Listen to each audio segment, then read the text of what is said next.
Bonjour les amis. Et si je vous disais que la plupart des femmes, bien que mariées, n'ont aucune forme d'affection pour leur mari, mieux encore, les détestent carrément au point de leur souhaiter la mort. Si vous êtes un fan de true crime comme moi, alors vous savez de quoi je parle.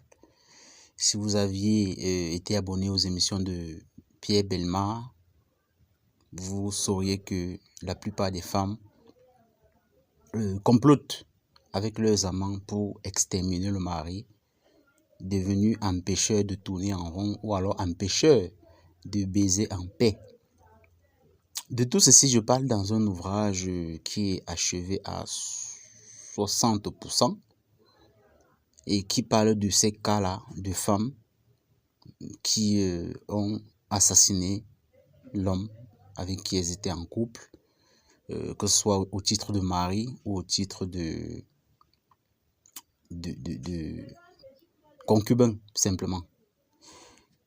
Suivez cette vidéo d'une, on va dire, une spiritualiste, une spiritiste, si vous voulez, et qui révèle que la plupart des consultations qui sont faites par des femmes, c'est dans le but d'éliminer, de supprimer physiquement leur mari pour pouvoir rester jouir de ses biens et jouir de leur liberté sexuelle retrouvée au grand jour en tout cas.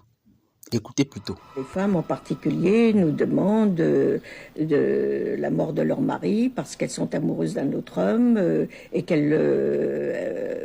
je leur dis, pourquoi la mort? J'ai dit divorcer, c'est tout. Le divorce est très facile en France, vous pouvez divorcer. Ah non, parce qu'il faut que je laisse mon appartement, ma voiture, je veux tout. Et il faut absolument qu'ils disparaissent. Alors j'ai dit, alors vous voulez la voiture, l'appartement, les enfants, l'amant et tout. J'ai dit, lui, il a droit à rien, il faut qu'il meure, quoi.